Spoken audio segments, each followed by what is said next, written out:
नमस्कार विद्यार्थियों।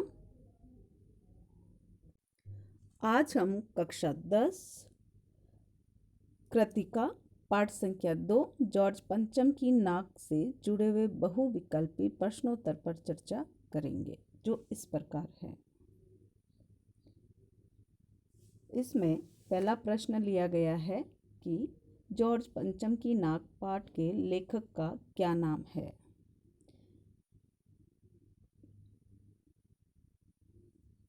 प्रश्न है इसमें, जॉर्ज पंचम की नाक पाठ के लेखक का क्या नाम है। तो इसमें ऑप्शन दिए गए हैं अघय, प्रेमचंद और कमलेश्वर। तो हमारा जो उत्तर है वो होगा कमलेश्वर। आगे देखिए, जॉर्ज पंचम की नाक पाठ में सारा व्यंग्य किस पर केंद्रित है। जॉर्ज पंचम की नाक पाठ में सारा व्यंग्य किस पर केंद्रित है। तो यहाँ पर इस पाठ में जो व्यंग्य लिखा गया है, ये पूरा अध्याय व्यंग्यात्मक है और ये व्यंग्य किसको आधार करके लिखा गया है, वो है नाक, यानी यहाँ नाक पर व्यंग्य केंद्रित है। आगे तीसरे नंबर पर प्रश्न है, जॉर्ज पंचम की नाक पाठ में नाक कटना और नाक काटना आदि मुहावरों के अर्थ को किस रूप में विस्तारित किया गया है। मजाक के रूप में, कहानी के रूप में या व्यंग्यात्मक रूप में। तो यहाँ पर ये दोनों मुहावरों का अर्थ जो होता है वो एक तरह से व्यंग्यात्मक रूप होता है जो इस कहानी में लिखा गया है, यानी ये व्यंग्यात्मक। तीसरा ऑप्शन इसमें सही है। आगे देखिए, क्वेश्चन नंबर 4, आज़ादी के बाद भी सत्ता से जुड़े लोगों में आज भी किसके प्रति आकर्षण रहा है। तो इसमें है पाश्चात्य संस्कृति के प्रति, देश प्रेम के प्रति या परंपरागत विचारों के प्रति। यानी वर्तमान में जो स्थिति दिख रही है वो आज किसकी ओर इशारा करी, कैसे लोगों के प्रति आकर्षक रहा है। तो वहाँ पर हम देखते पाश्चात्य संस्कृति यानी पश्चिम की संस्कृति, यानी फर्स्ट वाला इसमें राइट होगा। और आगे है हमारा कि आज़ादी के इतने वर्षों के बाद भी लोगों की मानसिकता आज भी किससे बंधी हुई है। तो वो मानसिकता बंधी हुई है औपनिवेशिक दौर की परिस्थितियों से। यानी आज भी हम पुरानी कंडीशन से बंधे हुए हैं, उनसे बाहर नहीं निकल सकते हैं। तो यहाँ रूढ़िवादी विचारों के प्रति भी नहीं है, सामाजिक मान्यताओं के प्रति भी नहीं है। आज की मानसिकता किससे बंधी हुई है। ऑप्शन नंबर 3, औपचारिक औपनिवेशिक दौर की परिस्थितियों से। आगे के जो प्रश्न हैं वो इस प्रकार हैं कि जॉर्ज पंचम की नाक कहानी अपने कथ्य में सफल होने के बाद किसकी सार्थकता को रेखांकित करती है। यानी यहाँ पर ये कहानी किस रूप में, किस परिस्थिति को रेखांकित करती है। तो वो होगा समाज नहीं, परिवार भी नहीं, पत्रकारिता।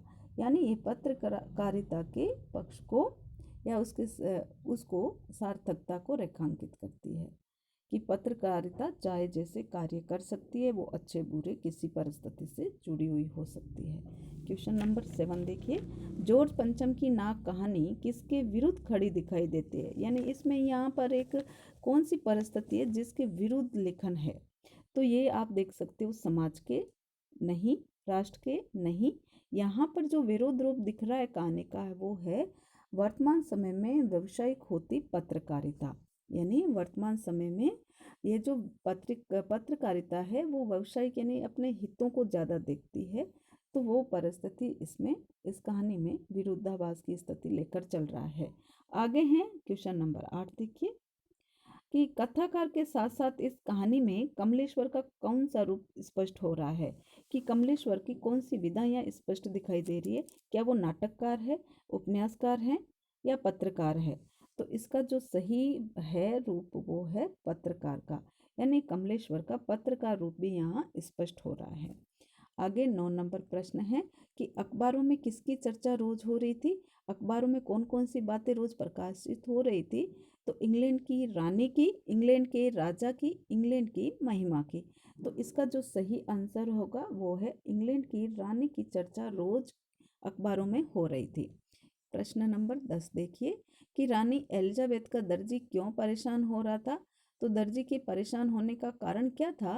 रानी के कपड़ों को लेकर, रानी की यात्रा को लेकर या रानी के खाने को लेकर। तो इसका सही उत्तर होगा रानी के कपड़ों को लेकर उनका दर्जी परेशान हो रहा था। फिर है प्रश्न नंबर 11। इंग्लैंड के अखबारों की कतरनें दूसरे दिन किसमें चिपकी हुई मिलती थी? तो इसका उत्तर क्या हो सकता है? देखिए ऑप्शन, भारतीय कपड़ों पर, भारतीय दीवारों पर या भारतीय अखबारों पर।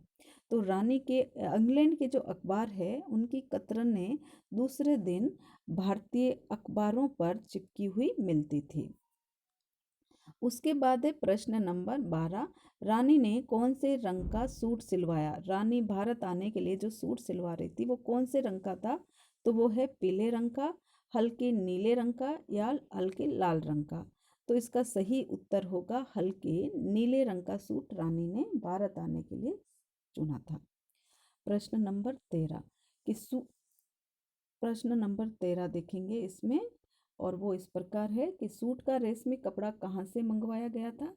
नेपाल से, और हिंदुस्तान से, बांग्लादेश से। तो इसका जो सही उत्तर होगा वो है सूट का रेशमी कपड़ा हिंदुस्तान से मंगाया गया था। सूट बनवाने का खर्चा कितना आया?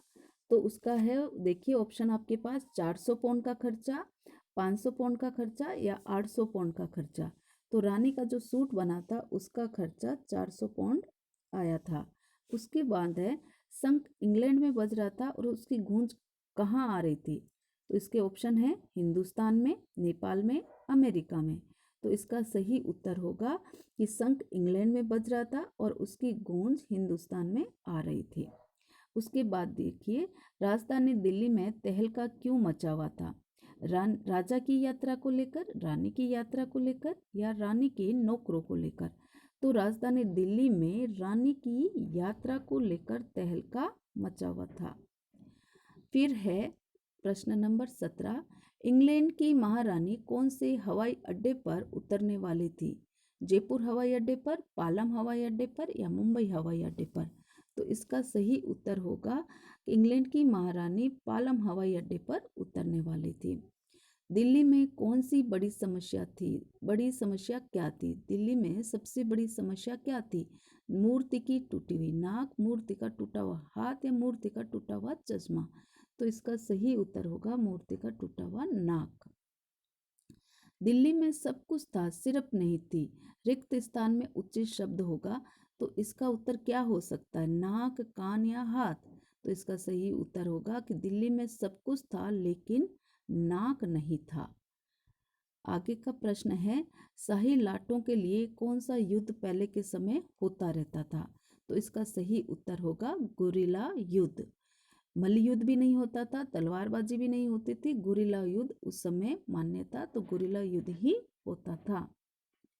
आगे का प्रश्न है और वो इस प्रकार देखेंगे इसमें कि क्लर्क ने लौटकर कमेटी के सामने कांपते हुए क्या बयान दिया? फाइल के खो जाने का, फाइल के चुरा लिए जाने का या फाइल के हजम कर जाने का? तो क्लर्क ने उत्तर दिया कि फाइल के हजम हो जाने की सूचना दी। हिंदुस्तान का चप्पा चप्पा खोजने के बाद भी मूर्तिकार को क्या नहीं मिला?